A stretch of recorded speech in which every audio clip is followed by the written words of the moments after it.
Let's start our discussion into the most insidious, sneaky, nasty little phenomenon in statistics, multicollinearity. I say it with disgust. A nasty little thing, makes a mess of our estimates, really hard to detect, no test.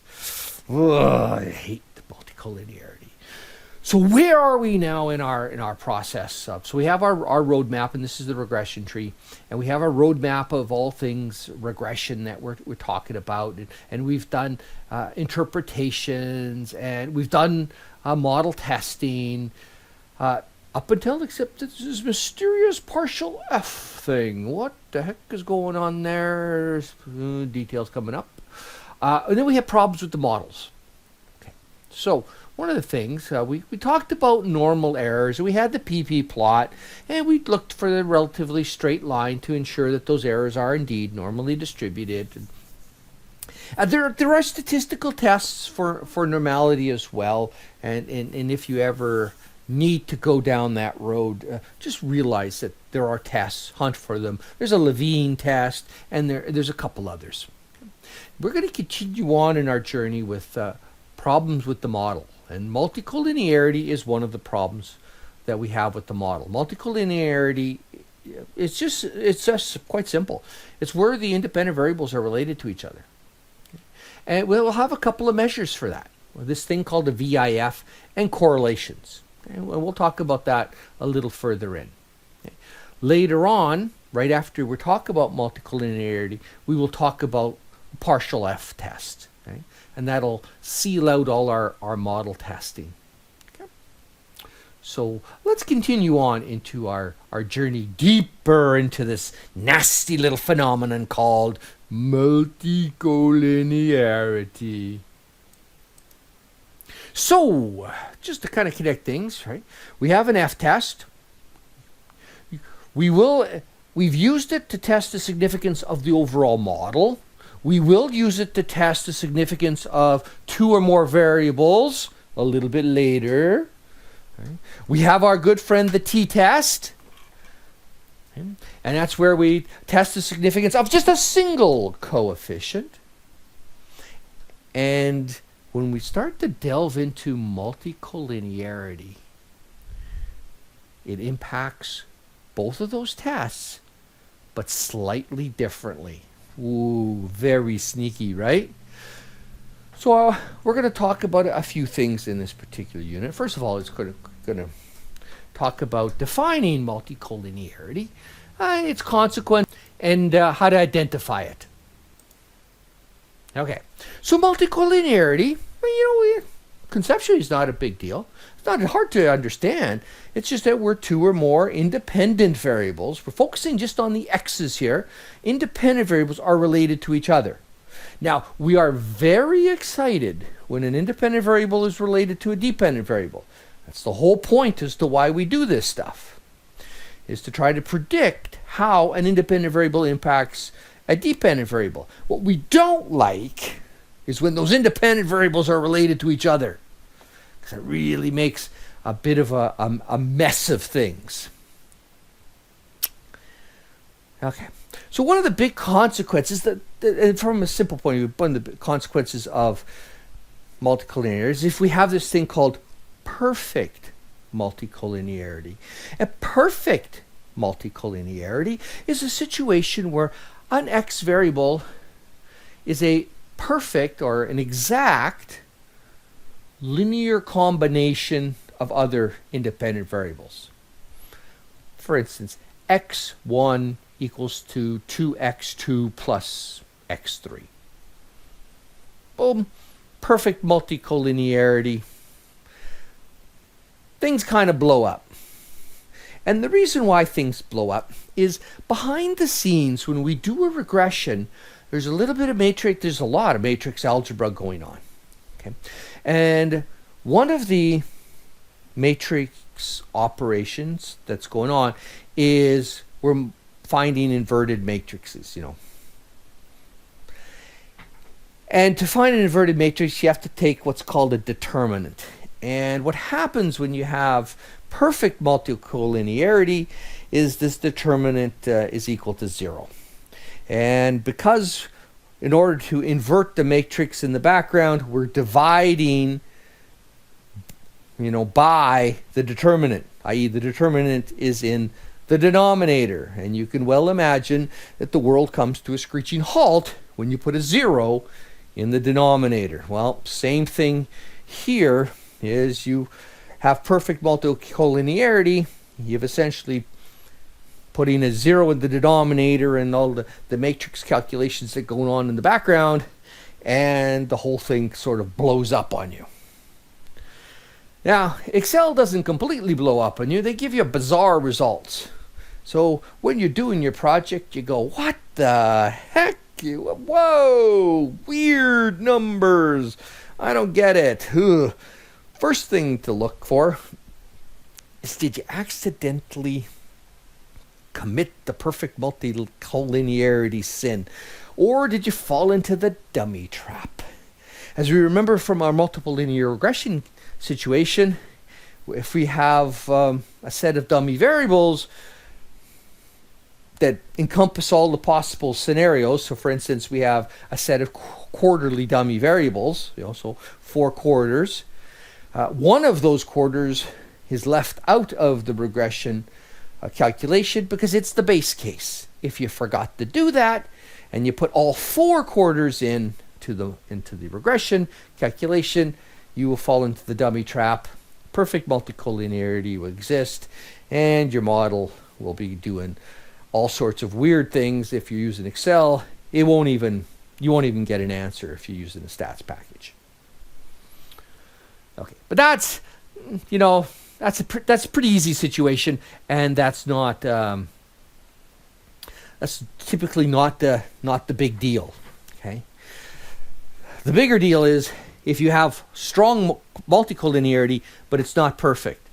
Then your model runs, you've got results, but those results can be bizarre as well and problematic and misleading. So let's look at an example. This is kind of best expressed by talking about something tangible instead of abstract. So we're selling TVs. Okay, so why is TV sales in thousands of dollars? We have some time period in there, got our quantitative variable, time is 1, 2, 3, on and on and on. We've got our quarterly dummy variables, right, suspecting that the TV sales vary throughout the year.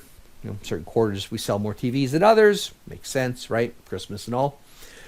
So we have 4 quarters. We're only going to put 3 of those quarters in our model, right? One of them is going to be the base case. If we try to use all 4, perfect multicollinearity exists. Very bad. Don't use all 4.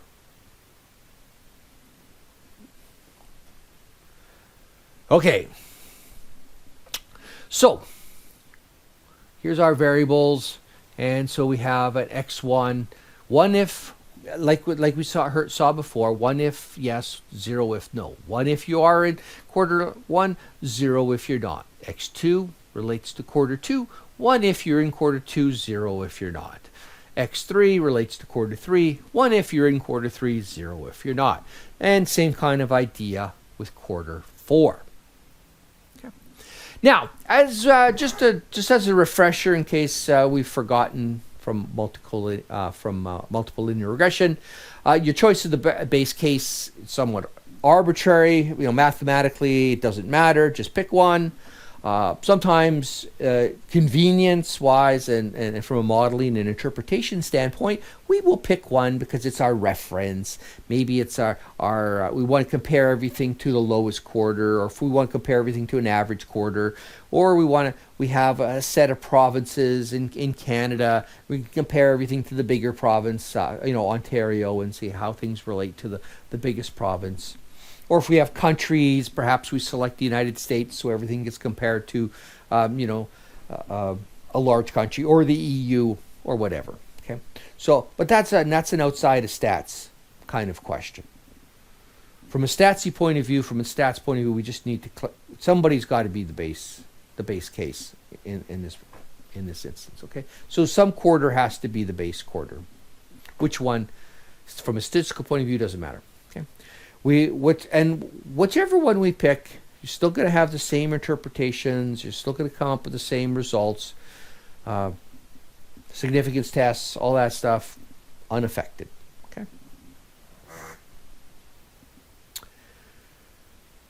Okay, so now what happens if, we do all that, we have a base case, we leave the base case out, we run the model, but multicollinearity exists.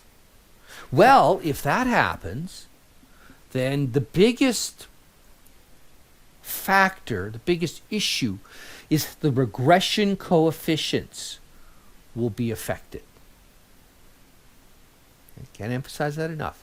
It's going to really mess up our regression coefficients. A couple of things that will happen is those estimates of those regressions will be what we call unreliable and unstable.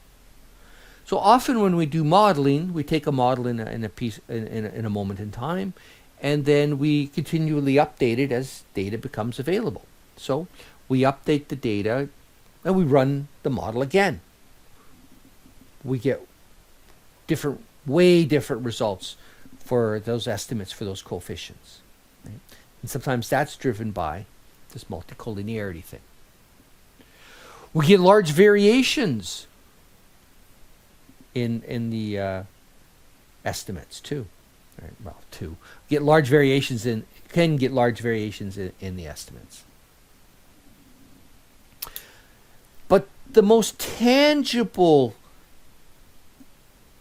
effects on those coefficients are the change in magnitude and especially the change in sign.